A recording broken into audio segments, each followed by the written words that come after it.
May mga reaksyon na dito sa tinanong natin kanina. Payag ba kayo na tumakbong senador si former President Duterte? Eto, si Juan, may mga reaksyon Yes ng po, tao dyan Pastor. sa iyo, no? Yes, Pwede Pastor. basahin ni Cathy. Yes po. Basahin mo, Cathy. Opo, Pastor. Meron po tayo, sa ginawa po nating online survey kanina, kung payag ba ang publiko na tumakbong senador si former President Duterte, narito pong ilang komento, Mayor, Pastor. Galing po kay Susan Martinez, liquidation na, yes na yes. Galing naman po kay Juan Ernesto Balbaro Fulia, Kongreso po sana para mabantayan yan si Romualdez and friends niya na mga makakaliwang grupo. Ayon naman po kay Judy Barquilla, no, President na lang rin po pero wag na. Mas malaya si Tatay Digong as an ordinary citizen. Galing naman po kay Inday Ge, yes na yes. Kahit old na si FPRRD, marami pa yang magagawa para sa bayan. Puno ng tambaloslos. Galing naman po, Mayor. May I react? Alam mo, gusto ko, iniisip ko rin, parang na, it's just a fancy na baka. Pero ang problema, ang anak ko, si Inday, si Pulong, si Basti, pati si ang aking youngest na sa second wife ko. Nandiyan yung nanay, oh. Ayaw.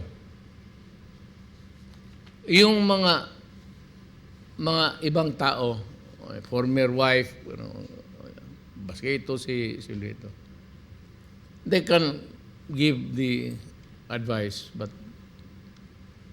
ang importante sa akin, yung sentimento ng anak niya, hindi siya. That's the rule of my life. Anak lang. Yan lang man ang dugo ko. Ayaw nila. Kasi dapat magpahinga na daw ako. Tsaka paano kasi na patumba sa motor, wala na talaga ako. Hindi ka ako makamotor. Hindi na ako makalakad ng straight. Baka pagtawanan lang ako dyan sa Congress. Baka lang.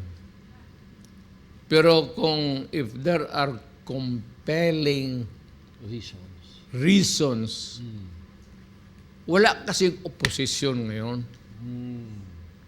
Yan ang problema eh. Walang oposisyon ngayon. Tahimik lahat. Tahimik ang media, tahimik ang radyo. Walang nagkikriticize mali man o hindi. Nobody's pointing at somebody or something which is not right or not good for the Filipinos. Not necessarily the President. Kaawa naman si Marcos.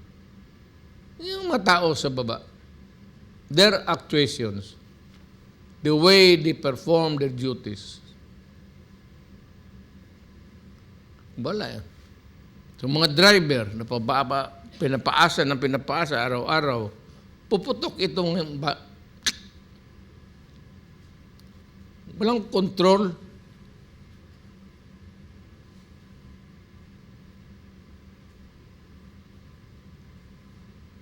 Sabi, maghurmentado ka, sige, ilan.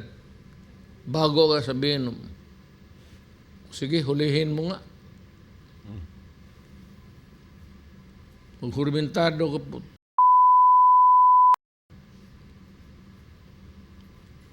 Why should be I afraid to? Kung anong dapat gawin ko. Trabaho ko man o talagang I know that one day I will go.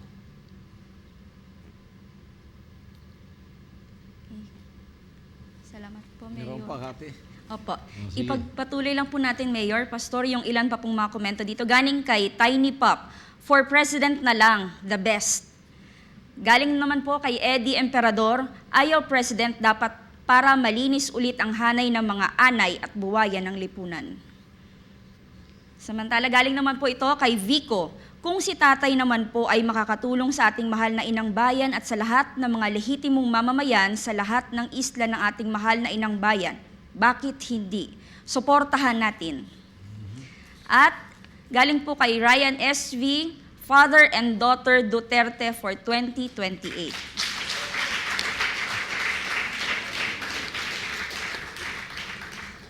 Wag naman kasi hindi na ako takbo ng presidente, which would mean that I will be running for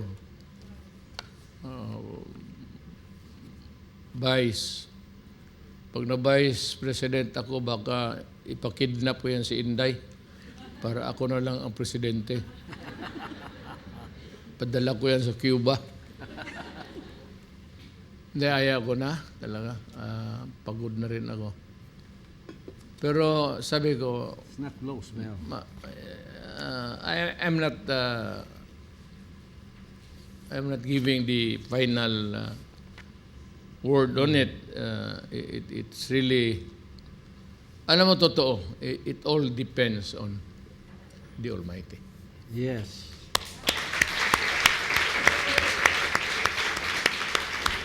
Kasi malaman mo naman na yung the messages hindi galing yung ambisyon mo. Yes. Walang ambisyon. Just to It serve. comes to you in a dream or parang para sa akin, para sa kay Pastor ako. Yes, Mayor. Pastor Tor was able to foretell the event that happened the presidency ko. About 18 years before. Pati ako nagulat talaga niya. Kaya sabi ko, maniwala man kayo hindi, you better stick with Pastor. If you really want to gain some spiritual grace. Sinabi talaga niya, presidente ka. Sa golf course kami. Pagbaba ko, naglalaro na sila. Humabol na lang ako. Siya ay nag-helicopter galing ako bukid. Padadala ko yung club ko. Tapos pagpatapas, hingi ako ng time out. Usap kami. So alam mo, Mayor, maging presidente ka na Pilipinas. Kaya ako naniniwala. Baski ngayon, sabi ni Pastor, magpresidente nga ako ng Pilipinas. Pero, I'm waiting for that message. Kung wala rin. Saka ayaw na talaga ng mga anak ko. Ayaw ng asawa ko. Pero, this is not to insult the mother. So,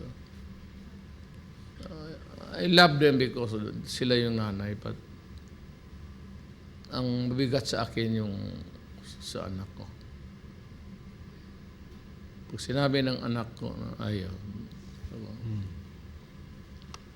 Pag sinabi ni Inday, lalo na si Inday, medyo tama ka na dyan. Tanda mo na eh. Doon mo magsalita yan. Pero Mayor, napansin namin, ako, particularly ako, napansin ko you talk about your passion of serving the people through politics, malakas ka. Malakas ka ba? May vigor. Buhay na buhay ako because I think it's not limited to Filipinos but to all our human beings. Saka malakas yung yung ayaw ko ng opresyon. Yes. Ayaw ko talaga yung kaya-kaya. Ayaw ko talaga yan. Daog-daog ba? Mag-aaway talaga tayo niyan.